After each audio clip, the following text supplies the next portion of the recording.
يا ترى عمرنا فكرنا إن الأكل اللي في طبقنا له علاقة مباشرة بجودة نفسنا؟ غريب صح؟ اليوم رح نكتشف سوا هالعلاقة المدهشة بين أكلنا وصحة الرئتين. وهذا هو السؤال المحوري، صح؟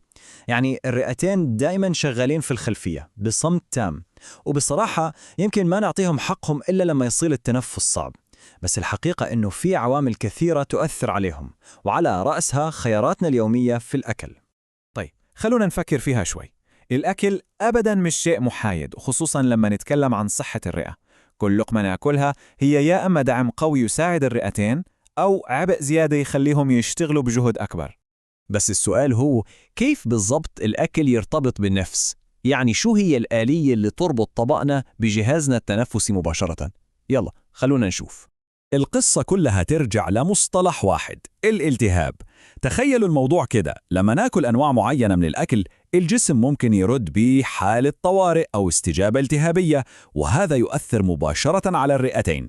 ولما هالالتهاب يقل النفس يصير أسهل وأكثر سلاسة. أوكي، كذا عرفنا وين المشكلة. بس الخبر الحلو إن الحل ممكن يكون في طبقنا برضو. في جيش كامل من الأطعمة الحليفة جاهزة تدافع عن الرئتين وتقوي كل نفس ناخذه. خلونا نبسط الموضوع ونحطه في خطة واضحة من 4 خطوات عشان ندعم صحة الرئتين.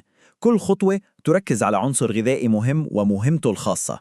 على رأس القائمة عندنا مضادات الأكسدة. شيء مدهش كيف هذه المركبات البسيطة اللي نلاقيها في الخضار الورقية والفواكه الملونة تشتغل كأنها درع حماية لخلايا الرئة وتحميها من التلف اليومي.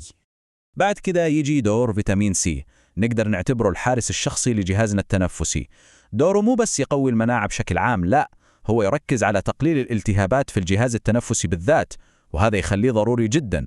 والأوميجا 3 هذا هو مهدئ الالتهابات الطبيعي، دوره حاسم جدا في تحسين وظائف الرئة ويساعدنا ناخذ نفس أعمق وأهدأ. وطبعا ما ننسى أبسط شيء في القائمة كلها، الموية. صح، يمكن الموضوع بديهي بس دوره محوري جدا. لما الجسم يكون رطب الشعب الهوائية تكون رطبة كمان، وهذا يخلي عملية التنفس كلها أسهل بكتير. طيب، مثل ما في أطعمة تساعد، في كمان أطعمة تعيق وتصعب الأمور.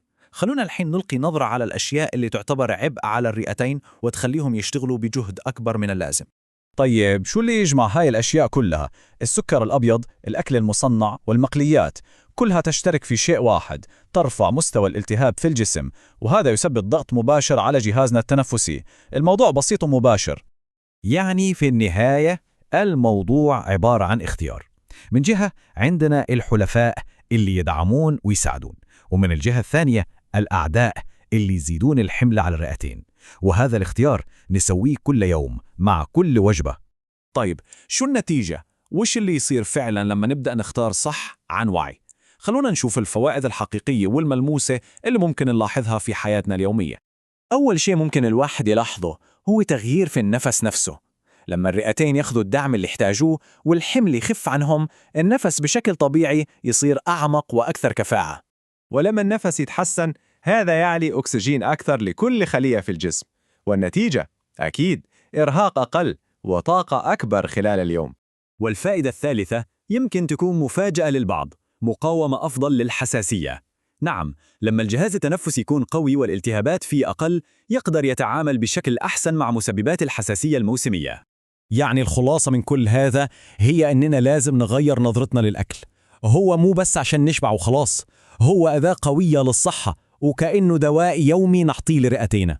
وفي النهاية نقدر نلخص القصة كلها في هذه المعادلة البسيطة والعميقة: صحة الرئتين تبدأ من اختياراتنا الصغيرة كل يوم.